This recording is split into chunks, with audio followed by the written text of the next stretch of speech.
بسم اللہ الرحمن الرحیم۔ السلام علیکم ورحمۃ اللہ وبرکاتہ۔ آپ سب کا ویلکم ہے میرے اس چینل میں۔ میں ہوں شگفتہ فردوس۔ یہ ہے میرا تعارفی سلائیڈ۔ تو آج کا لیسن آپ کا ہونے والا ہے جنرل اردو کے اس کورس میں جملے یا سینٹنسز پہ۔ تو اس میں ہم دیکھیں گے جملہ کسے کہتے ہیں، جملوں کے اقسام کیا کیا ہے، کیا ان کے بھی کوئی ذیلی اقسام ہے یا نہیں، اور ہم جملوں کو کس طرح یا پھر کتنے پارٹس میں ڈیوائڈ کرتے ہیں۔ تو آج کا لیسن سٹارٹ کرتے ہیں۔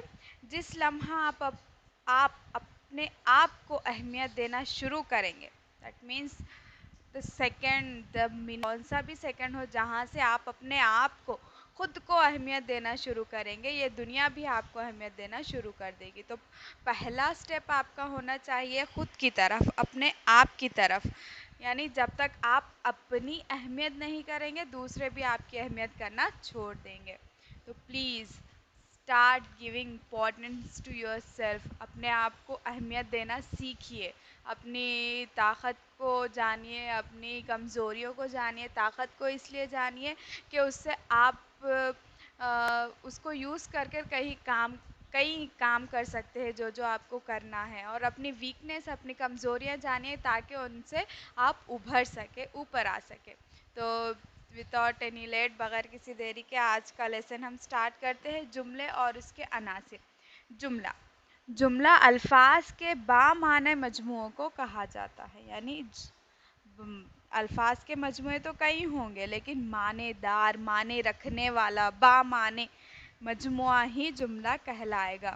جملے کے دو عناصر ہیں، مبتدا اور خبر۔ تو یہ مبتدا کیا ہے اور خبر کیا ہے؟ مبتدا تو پانی ٹھنڈا ہے، بورڈ کالا ہے، کتاب نہیں ہے، احمد بیمار ہے، یہ سارے تو بامعنی الفاظ کا مجموعہ ہے، یعنی جملے ہیں۔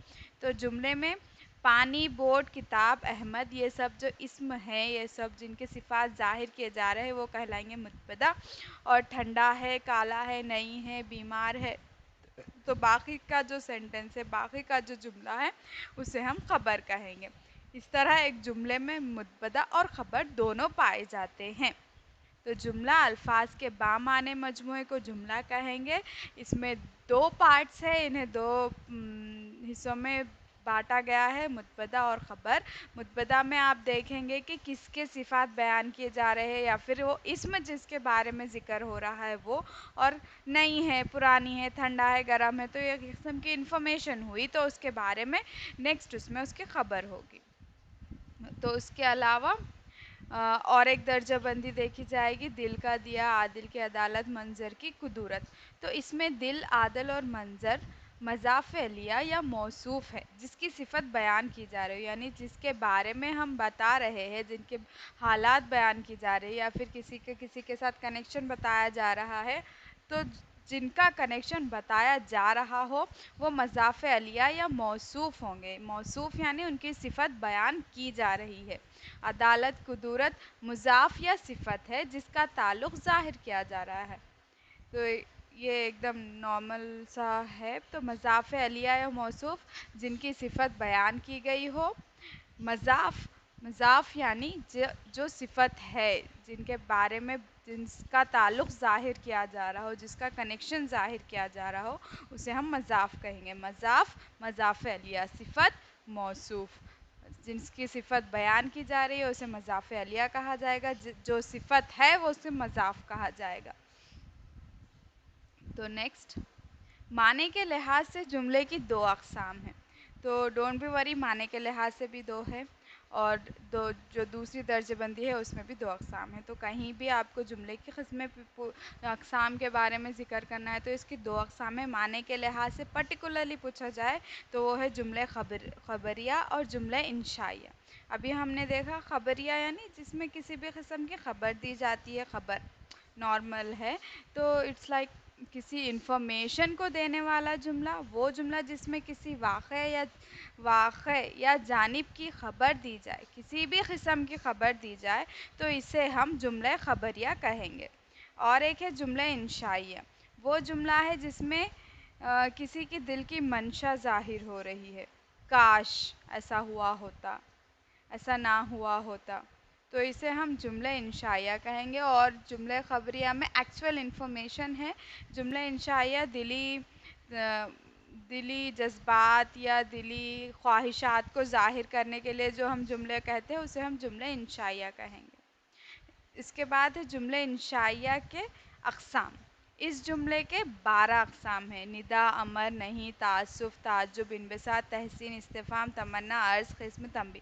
اس کے اندر زیادہ جانے کی ضرورت نہیں ہے، بس یاد رکھیے یہ اس کے اقسام ہیں. اوکے. جملہ انشائیہ اس کے 12 اقسام ہیں. ندا، آواز مطلب نام سے ہی آپ کو اس کا مطلب آ جائے گا. پہلے تو جملہ انشائیہ جس میں کاش والی فیلنگ ہو، یا پھر ایسے الفاظ جس میں ہم یہ سوچ رہے ہیں کہ اپنے دلی جذبات کو یا پھر اپنی سوچ کو ظاہر کر رہے ہیں، اسے جملہ انشائیہ کہیں گے. اب اس میں ندا کیا ہے؟ جس میں آواز دی جا رہی ہو. امر، جملہ جس میں کسی کام کو کرنے کے لیے کہا گیا ہو. نہیں، جس میں انکار کیا گیا ہو. تعسف، جملہ جس میں تعسف کرنا، افسوس ظاہر کیا گیا ہو. اس کے بعد ہے تعجب، نام سے ہی ظاہر ہے تعجب، اظہار تعجب کے لیے کہا جانے والا جملہ. انبساط، جملہ جس میں خوشی کا اظہار ہو. تحسین، تعریف کی گئی ہو. استفہام، سوال کیا گیا ہو. تمنا، اس کے بعد تمنا ظاہر کی گئی ہو. عرض، کسی سے درخواست کرنے کے لیے کہے جانے والے جملے. قسم، جس میں قسم کا اظہار ہو، خدا کی قسم، بخدا، اللہ، للہ وغیرہ. تنبیہ، جس میں تنبیہ دینا مطلب اس کو خبردار کرنا، وارننگ دینا. تو اس طرح پہلے تو معنی کے لحاظ سے جملے کے 2 اقسام ہو گئے: جملہ انشائیہ اور جملہ خبریہ. جملہ خبریہ تو وہیں رک گیا. جملہ انشائیہ میں ذیلی 12 اقسام ہیں: ندا، امر، نہیں، تعسف، تعجب، انبساط، تحسین، استفہام، تمنا، عرض، قسم، تنبیہ. آپ ایک بار پڑھیں گے تو بھی آپ کو یاد ہو جائے گا. ندا، آواز دینا. امر، کام کرنے کے لیے بولنا. نہیں، کام کرنے سے منع کرنا. تعسف، کسی بھی کام سے یا پھر کسی بھی قسم کا افسوس ظاہر کرنا. تعجب، کسی بات پہ تعجب ہونا. انبساط، خوشی کا ظاہر کرنا. تحسین، کسی کی تعریف کرنا. استفہام یعنی سوالیہ جملے ہو جائیں گے. تمنا، جس میں آپ کی تمنا ظاہر کی گئی ہو. عرض گزارش کرنا، براہ کرم بول دینا. اس طرح کے جملے. قسم کھانے والے جملے. پھر تنبیہ یعنی وارننگ دینے والے جملے. اس طرح دوسری درجے بندی میں صورت کے لحاظ سے جملے کی 2 قسمیں ہیں: مفرد جملے اور مرکب جملے. مفرد جملے: مفرد، تنہا، یہ تو ہمیں پتہ ہے. اور پھر مرکب 2 یا 2 سے زائد مفرد جملے مل کر کسی ایک مفہوم کو ادا کرے. یا مفرد جملے میں وہ ایک ہی کافی ہے اپنا معنی دینے کے لیے. لیکن مرکب جملے میں 2 یا 2 سے زائد مفرد جملے مل کر کسی ایک مفہوم کو ادا کرتے ہیں. تو ایسے جملے کو مرکب جملے کہا جائے گا. میں جا رہا تھا تو اس نے پکارا. اس کا مطلب وہ 2 مفرد جملے اگر الگ الگ ہو جائے تو کچھ معنی نہیں دیں گے. اگر ساتھ میں ہیں تو ہی مکمل طور پر مفہوم نکل کر آئے گا. انہیں ہم کہیں گے مرکب جملے. تو یہاں مرکب جملے کی 2 اقسام ہیں: مطلق جملے، ملطف جملے. مطلق جملے کیا ہے اور ملطف جملے کیا ہے؟ مطلق جملے یعنی وہ جملہ ہے جس میں ہر مفرد جملہ جداگانہ برابر کی حیثیت رکھتا ہے. ہم نے یہاں پر دیکھا مرکب جملے میں 2 یا 2 سے زیادہ مفرد جملے مل کر کسی ایک مفہوم کو ادا کر رہے ہیں. لیکن مطلق جملے میں اسی کی ٹائپ میں مطلق جملہ اور ملطف جملہ بنایا گیا. کیوں بنایا گیا؟ کیونکہ وہ دونوں جملے،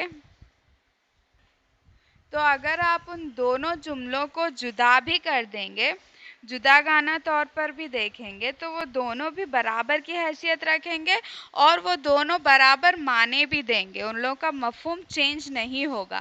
وہ ایک دوسرے کے محتاج نہیں ہوں گے. وہ آ رہا تھا، ادھر سے جا رہا تھا، مطلب یہ دونوں ایک دوسرے پر منحصر نہیں ہیں.